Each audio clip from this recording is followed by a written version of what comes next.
There's a kind of truth that doesn't shout. It doesn't knock on your door or demand your attention. It waits, silent, still, soft as the breath you didn't realize you were holding. It rests not in the noise of books or philosophies, but in the unnoticed spaces of your life. The hush before dawn, the exhale after tears, the moment you stop chasing and start listening. Maybe it was always there, tucked in the stillness, in the spaces between words, between accomplishments, between identities. Maybe, just maybe, everything you were trying so desperately to earn was never outside you to begin with. It's strange how we spend years climbing, striving, acquiring, convinced that the next title, the next applause, the next possession will finally quiet the longing inside.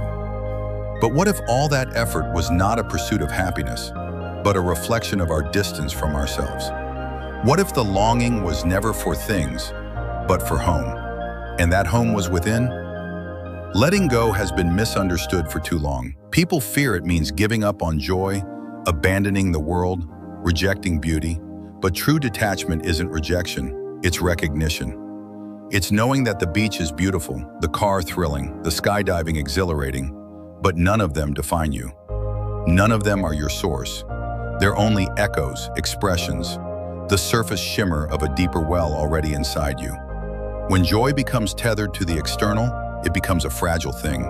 It sways with the wind, dissolves with a shift in weather. Because the world was never built for permanence. To build your peace on its foundation is to anchor yourself to sand. Peace is found elsewhere, in alignment, in integrity, in the rare but powerful convergence of feeling, speaking, and doing in harmony. When your internal world stops contradicting itself, when your intentions align with your words, and your words align with your actions, and your actions align with the natural rhythm of life, something changes. You stop resisting and start flowing. Life, once a battlefield, becomes a current you move with. And yet, most of us move in chaos. We say we want one thing but act in opposition. We send mixed signals into the universe, into our relationships, into our own hearts. We plant seeds of hope and water them with fear, and then we wonder why they don't grow. But reality is responsive. Energy doesn't lie. A seed nurtured with love, effort, and patience has no choice but to bloom, maybe not on our timeline, but in its own right season. Desperation tightens the soil. Certainty softens it. Dreams don't require clinging, they require care, they require trust. And that trust begins not in others or outcomes, but in the quiet knowing that you don't have to lose yourself to find your path. What is meant for your soul will never demand its compromise. It will fit like breath in your lungs, like rhythm in your step. Still, many wait for someone to hand them the map, to offer the keys, to whisper the secret that will unlock it all. But every real teaching, every profound sacred truth has always turned us inward. You cannot pour from an empty cup. You cannot love deeply while bound in your own suffering. You cannot lead while lost. So the work begins inside, not out of selfishness, but from necessity. You fill your own cup, not to hoard, but so you may overflow. So you may offer something clean and whole and real. And this giving, this compassion, it's not born of pity. It's not a superior gaze down upon the suffering of others. It's the recognition that there is no other. That your joy and their joy are intertwined. That the pain you see in them echoes your own. That separation is the illusion. And the deeper that recognition goes, the more hollow the idea of individual success in a broken collective becomes. You cannot thrive at the top of a burning mountain. The smoke will find you. Harmony isn't idealism, it's survival. Living authentically begins with one terrifying step. Seeing yourself without illusion, without justification, without the filters of habit or the armor of ego. Are you moving from truth or convenience? Are your decisions rooted in clarity or fear? Can you sit with your own contradictions without flinching? Observation is the beginning, but it is not enough. You must pair it with courage. The courage to hold your gaze when what you see makes you uncomfortable. The courage to act on what you find, not to shame yourself, but to rise. Awareness without bravery becomes paralysis. Bravery without awareness becomes recklessness. Together, they form the key to real change. And your body is not just flesh and mechanics. It is your sacred ally, Your body becomes your trainer, your mirror, your ground. It is in the tremble of your muscles under stress that you hear the whispers of your own mind. It is in the burn of exertion that you meet the voice that says, I can't. And it is there, at that very edge, where truth lives. The moment you want to stop, but choose to continue anyway. That is transformation. That is freedom. Not freedom from pain, but from the false belief that you can't endure it. And slowly, that practice becomes more than physical. It becomes a kind of moving meditation, a dialogue between strength and surrender, discipline and grace. You begin to live in your body with reverence, not using it, not judging it, but honoring it as the vessel through which all your becoming flows. In that alignment, spiritual, mental, and biological, you start to notice the world differently, not as a place to escape from, but as a place to immerse in. You don't wait for perfect conditions, for a perfect trip or perfect partner to feel alive. Aliveness becomes your default. You taste your breath. You feel the earth. You begin to remember what you forgot while scrolling. That your skin holds memory, ancient and primal. That your fingertips crave not glass screens, but tree bark, running water, warm stone. You remember that your life is not meant to be downloaded, but experienced. That presence is not a luxury, it's a birthright. There's a moment when you realize the person you've been obsessively thinking about is not the one haunting your thoughts. The truth is, it's your own reflection in them that your mind keeps chasing. Not their smile or their silence, not even their absence. It's what they awakened in you, what they stirred, what they left unfinished. That kind of presence is powerful. It doesn't require touch or words or even proximity. It lingers in the hidden corners of your inner world, surfacing during quiet moments, like a ghost without a grave. It's not obsession, it's not weakness, it's a message from a version of you that still holds on to an experience not for what it was, but for what it meant. You're not chasing a person, you're chasing meaning, understanding, completion. When someone occupies your thoughts for days, weeks, or even years, it's easy to mistake that persistence for destiny, as if the universe is pointing you toward them, whispering that they're your missing piece. But maybe the universe isn't pointing you toward them at all. Maybe it's pointing you toward yourself, using their memory as a mirror. Because mirrors don't lie, and sometimes it takes another person to show you your wounds, your longing, your unmet needs. Maybe they reflected the kind of love you never gave yourself. Maybe they reminded you of the rejection you still haven't healed. Or maybe they simply arrived to play their role. Not to stay, but to wake you up. And that kind of awakening isn't pretty, it's raw. It tears you open, not to hurt you, but to show you what you've kept buried under smiles and distractions. You think it's about forgetting them, but it's not. It's about remembering yourself. The self before them, the self beyond them, the self that forgot its worth when love felt conditional. It's about reclaiming your inner space, the thoughts, the energy, the nights you surrendered without consent. That space was never theirs to own. It was yours to protect. And now it's time. Not time to erase the memories, but to stop letting them write the story. You are not a supporting role in someone else's script. You are the author, the narrator, the soul behind the scenes. But you can't write a new chapter while clinging to a page that hurts to reread. There's a kind of clarity that comes not from talking to them again, but from talking to yourself differently. From shifting the question from why did they leave to why did I stay? From what did I do wrong to what did I tolerate for too long? These are not comfortable questions, but they're the ones that lead to liberation. Because you can't heal a wound you keep pretending isn't there. And you can't move forward if your feet are still planted in yesterday's heartbreak.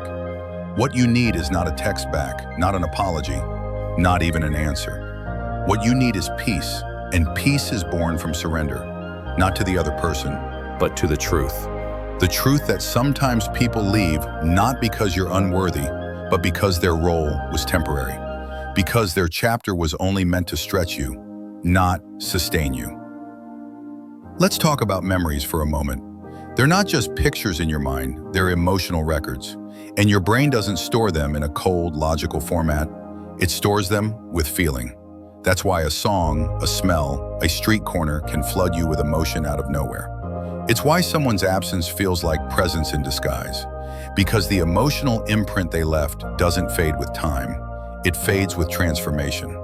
The more you grow, the more distance you create between who you were with them and who you are now. That's what eventually weakens the grip of nostalgia. Not denial, not suppression, but evolution. You don't forget them. You outgrow the version of you that clung to them. And in that growth, you begin to see love differently. You start to understand that real love doesn't confuse, it doesn't disappear, it doesn't punish you with silence or make you beg for crumbs. Love in its purest form liberates. It amplifies your peace, not your pain. And when someone triggers your inner chaos more than your calm, it's not a soulmate connection. It's a spiritual lesson, one that keeps repeating until you learn to choose yourself over and over without guilt. So don't chase closure where there's only ego. Don't chase answers from people who speak in riddles. Don't chase love from those who don't even love themselves. Choose you. That is the ultimate revolution. The mind has a way of replaying the pain as if repetition will finally bring relief. But pain doesn't dissolve by re-experiencing it. It dissolves by replacing it with truth, with new perspectives, with healthier narratives. That's why healing isn't about forgetting what happened. It's about reinterpreting it. It's about telling yourself a better story, one where you're not a victim, but a survivor. Not someone who was abandoned, but someone who was redirected. Not someone who lost love, but someone who is learning what real love feels like. And that story, your story, deserves to be told with power, not pity. You are not broken because you care deeply. You are not weak because you still think about them. You are human, and humanity is messy, emotional, beautiful, and strong. But don't let your humanity be manipulated by memory. Feel, yes. Reflect, yes. But return to yourself, to the present, to the breath, to the life that is still waiting for you outside the loop, outside the what-ifs and could-have-beens. Because life is not lived in hypotheticals. It is lived in choices. And you, right now, are standing at the edge of a new one. The choice to release what's no longer yours. The choice to heal, not because it's easy, but because you deserve to feel light again. Your healing doesn't have to be loud. It can be quiet, gentle, slow. A daily decision to turn inward, to soften your grip, to trust that letting go isn't loss, it's liberation. And when that truth lands, not just in your mind, but in your bones, you'll stop chasing closure. You'll stop chasing them. And you'll start chasing peace, not as an escape, but as a homecoming. There comes a point in every journey where you begin to recognize the subtle power of awareness, the quiet yet undeniable shift from being consumed by someone's memory to consciously observing the pull they once had on you. That moment, though small, is everything. It's when you no longer ask, why can't I stop thinking about them? But rather, why have I given them so much space in my sacred inner world? And that question isn't rooted in judgment, it's rooted in awakening. Because the truth is, we don't fall into obsession overnight. We feed it, thought by thought, memory by memory, until it becomes a part of our mental landscape. But the same way we fed it, we can starve it. Not through force or suppression, but through the gentle practice of reclaiming our focus. It starts with presence, not dramatic action, not declarations of moving on, just presence. Sitting with yourself and choosing to show up for the now instead of retreating to the past. And this is where most people struggle because the past is familiar. Even if it hurts, it feels safe, predictable. But the present, that's uncertain. It asks you to be uncomfortable, to sit in the rawness of healing without distraction. Yet, this discomfort is where your power begins to return. When you stop using their memory as a crutch and start standing on your own 2 feet, you begin to witness the rise of a new self, the self that is no longer defined by what was lost, but by what is being reclaimed. You'll notice something else too. As you detach from their presence in your mind, you begin to feel the weight of your own unmet needs. The emotional hunger you tried to fill with them, the validation you were so desperate to receive, the need to be chosen, to be seen, to be enough. These aren't weaknesses, they're human truths, but they're also invitations, signs pointing you inward, asking you to become the one you've always waited for. The one who offers love without condition, presence without performance, and safety without silence. Because when someone lingers in your mind for too long, it's often because they touched a wound you never knew was bleeding. And now, that wound is ready to heal, not by their return, but by your return to self. There is sacredness in silence, in choosing not to text, in choosing not to stalk their stories or analyze their likes. That silence is not emptiness, it's space. Space for your energy to return home, space for your heart to breathe without chasing, space for your soul to whisper. You are enough, even without them. And it's in this space that new clarity is born. You begin to see the difference between love and attachment, between missing someone and missing the version of you who existed in their presence. You start to see that sometimes we mourn not the person, but the potential, the life we thought we'd live, the version of the story that only ever played out in our imagination. And when you realize that, something shifts. You stop waiting for them to reappear and start becoming the person who no longer needs them to. This doesn't mean you forget. It doesn't mean you erase the love or pretend the connection never mattered. It simply means you accept it for what it was, a chapter, not the whole book, a lesson, not your final sentence. You thank it, you bless it, and you let it go. Because clinging to what was only delays what could be, and your future is too precious to be postponed by a past that isn't changing. There's something incredibly powerful about forgiveness in this process. Not just forgiving them for the confusion, the silence, or the pain they caused, but forgiving yourself for the nights you stayed up wondering, for the messages you never sent, for the ones you did, for the hope you held on to long after it expired. Self-forgiveness is not weakness, it's strength. It's the mature recognition that you did the best you could with the emotional tools you had. And now you are wiser. Now you see clearer. Now you're ready to live from a place of truth, not longing. Remember, healing doesn't always look like closure wrapped in clarity. Sometimes it looks like acceptance without answers, peace without explanation. Sometimes it's simply the decision to stop bleeding over someone who didn't even know you were wounded. And in that decision, you take your power back. Not loudly, not dramatically, but deeply, quietly, fully. You become the safe place you always sought in someone else. You become your own home. You don't need them to miss you. You don't need them to regret. You don't need them to understand what they had. Because the real question isn't whether they'll ever realize your worth. It's whether you finally will. Because when you do, when that worth roots itself in your bones, you stop chasing ghosts. You stop rereading old texts. You stop waiting for signs. You stop letting their name echo through your thoughts like a prayer. And instead, you begin writing a new story, one where you are centered, one where you are whole. And slowly, the grip loosens, the mental loop quiets, the emotional fog begins to lift. It doesn't happen all at once. Healing never does. But it happens. With each breath, with each boundary, with each act of self-respect, you don't move on by forgetting them. You move on by remembering yourself. And when that remembering becomes your daily rhythm, you'll wake up one morning, think of them, and feel nothing. No ache, no pull, just gratitude for the lesson and peace for the space they once filled. Because you finally chose you. And that choice, made again and again, is how freedom begins. There's a strange kind of grief that arises when you begin to let go of someone who never gave you the closure you thought you needed. It's not loud, it doesn't knock you over like heartbreak once did. It's quiet, subtle, a whisper that tells you something inside is shifting. Not because they apologized, not because they returned, but because you stopped waiting. And in that moment of not waiting, you begin to realize how much power you've been giving away. Every memory you clung to, every day you replayed conversations, every tear you shed in silence. It wasn't about them anymore. It was about the emotional weight you were carrying long after they were gone. And now you're beginning to put it down. This grief is different. It doesn't ache in the same way. It hums, it invites reflection.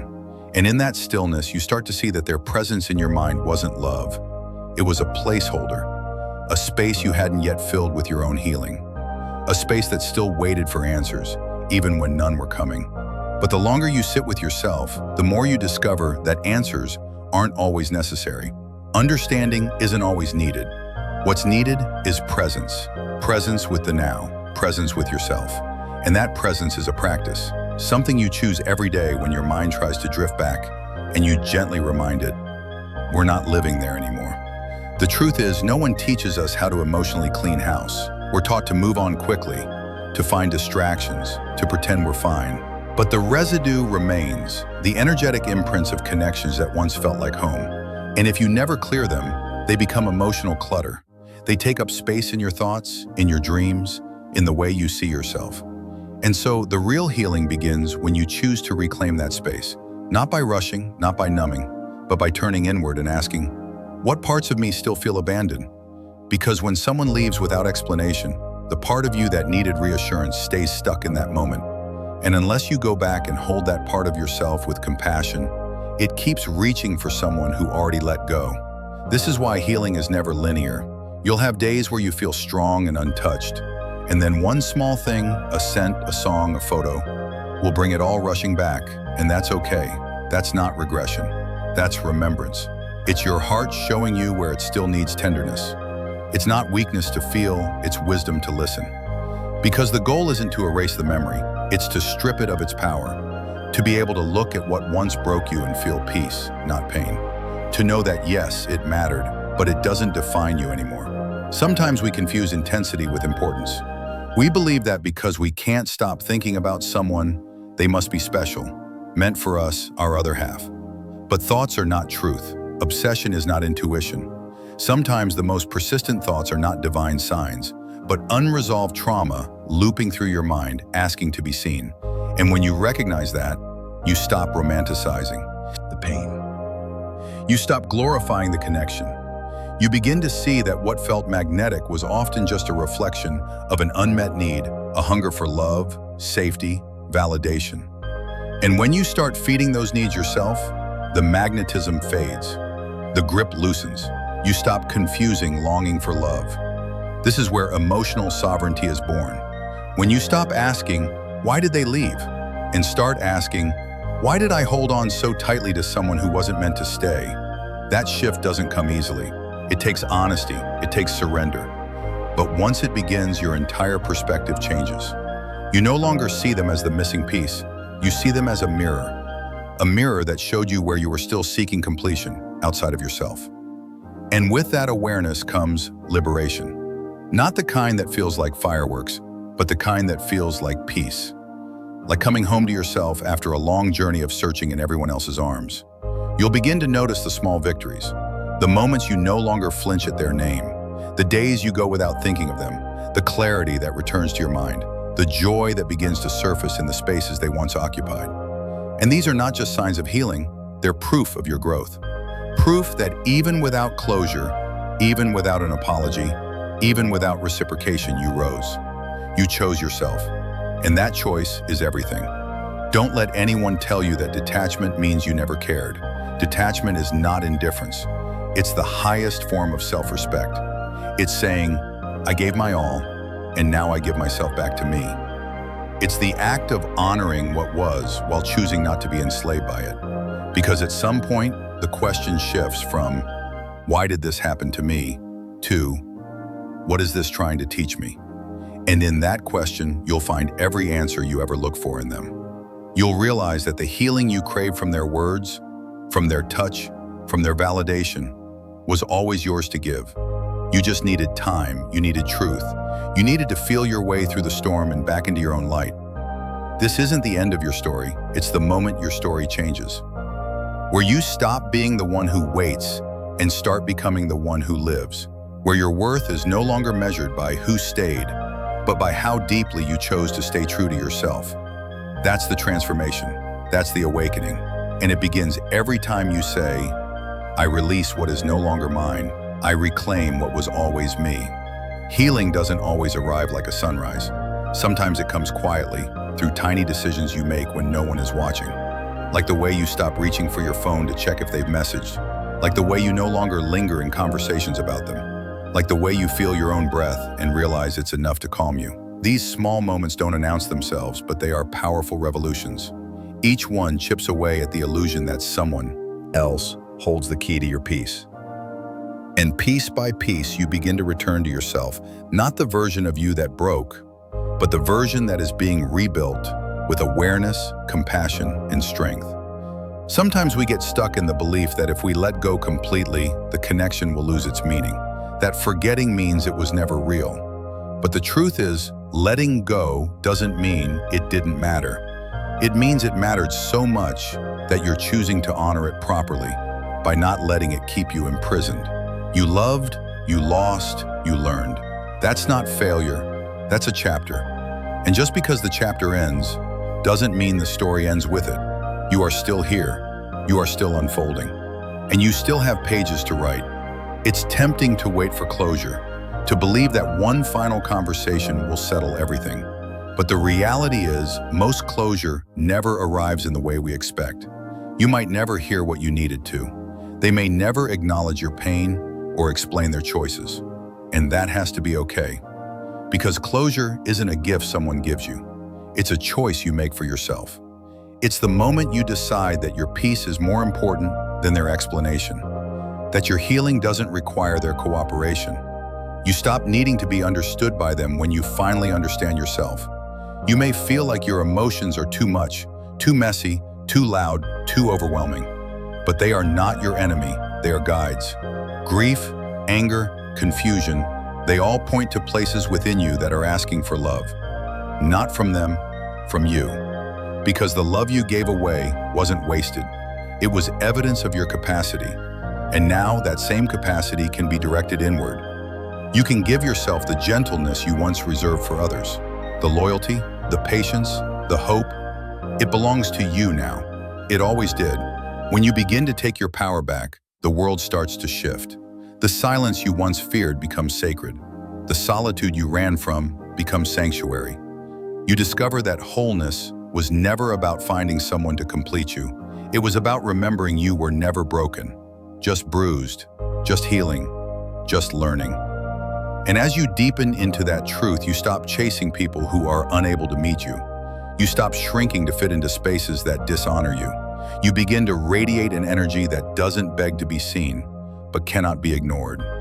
The most profound transformation happens in the moments when you feel the urge to reach out, but you choose to breathe instead. When you feel the ache of loneliness, but you sit with it rather than numbing it. When the memory surfaces, but you no longer believe it defines you. These are the inner victories that rewrite your story. No one else will see them, but you will feel them. And in time, they become your new foundation. A home built not on someone else's presence, but on your own truth. You were never meant to be a prisoner of your past. The thoughts that loop endlessly, the questions that remain unanswered, the moments that replay in your mind, they are not chains, they are signposts. They are invitations to go deeper, to find the root, to heal the wound. And once you do, those thoughts lose their grip. They may still visit, but they no longer haunt. They become memories, not anchors, lessons, not burdens. And in that freedom, you begin to create space for something new. Not another person to fill the void, but a new version of you to rise from it. You begin to realize that you were never weak for holding on. You were hopeful, you were loving, you were human. And now you are wiser. You don't need to harden your heart or pretend it didn't matter. You simply need to let it evolve. Let the pain do its sacred work of turning wounds into wisdom. Let it carve new dimensions into your soul. Let it show you the strength that was always within you. The kind of strength that doesn't roar, but radiates quietly from within. There will come a day when their name no longer stings. When you pass by places you once shared and feel a sense of neutrality.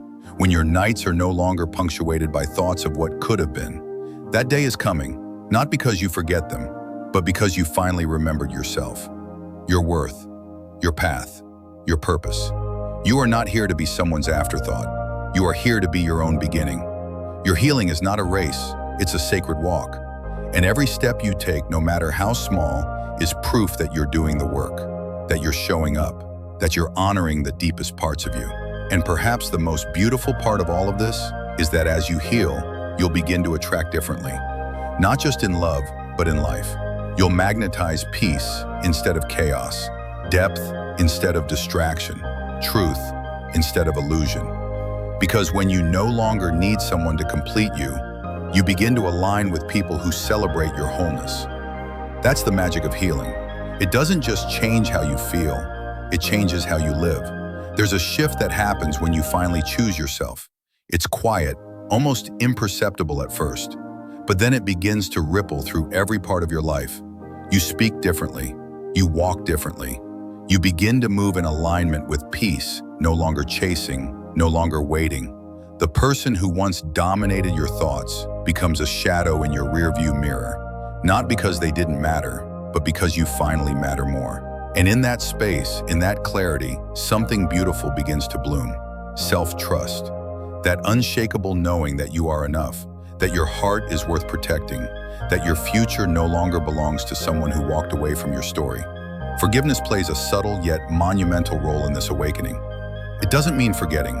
It doesn't mean condoning the hurt. It means loosening the grip pain has on your spirit. Forgiveness is the moment you exhale the weight of what they did or didn't do. It's not about them. It's about you choosing not to let bitterness be the echo in your soul. You forgive because peace is more nourishing than resentment. Because carrying the past is too heavy, and you were never meant to shrink under its weight. You forgive so you can feel light again, so you can be free again, so you can live fully without ghosts trailing behind you. And maybe, just maybe, the greatest revenge is not proving your worth to someone who didn't see it. The greatest revenge is no longer needing their validation. It's waking up one day and realizing you haven't thought about them in weeks. It's hearing their name and feeling nothing but neutrality. It's smiling not because they're back, but because you no longer want them to be. That's power. That's liberation. That's the silent roar of a soul that's done begging for breadcrumbs. This journey you've been on, it hasn't been easy. The nights where your chest ached with questions, the days where laughter felt like betrayal to your sadness, the countless times you wondered if you'd ever stop hurting. You carried all of that. You walked through it, and you're still here. Stronger, softer, wiser. And if nothing else, let this truth land deeply in your heart. You have not failed because they left. You have not failed because you love deeply. That love was real. It was courageous. It was a reflection of your humanity. And just because it ended doesn't mean it was worthless. It means it had a purpose. And that purpose might have been to return you to yourself. You see, sometimes the people we lose are the mirrors that show us where we still need to grow. They reflect our wounds, our hopes, our hidden beliefs. And when they leave, we're invited to look at ourselves not through the lens of what was lost, but through the lens of what can now be reclaimed. Your worth, your power, your light, they've always been yours, even in the silence, even in the heartbreak, even in the darkest chapters. So what now? Now you live. You show up for your life like you never have before. You chase the dreams you put on hold. You open your heart again, not recklessly, but bravely. You learn to enjoy your own company so deeply that anyone who enters your space must feel like an addition, not a remedy. You fill your days with meaning, with purpose, with joy that comes from within. And when you stumble, as you will, you remind yourself that healing is not linear. Some days you will miss them. Some days you'll feel the ache resurface. But those days won't define you. They'll simply be echoes, reminders of how far you've come. Your story is not over. In fact, this might just be the most sacred chapter yet, the one where you fall back in love with life, with yourself, with the beauty of what it means to be whole. Not because someone else completes you, but because you've learned to complete yourself. That is the gift of this journey. That is the reward of every tear, every sleepless night, every painful letting go. It all led you here, to this moment of reclamation. So breathe deeply, stand tall, and walk forward with grace. You are no longer defined by who you lost, but by who you've become. And who you're becoming is someone who understands that peace isn't found in another person's presence. It's found in your own. You've done the work, you've faced the truth, you've honored the pain, and now you rise.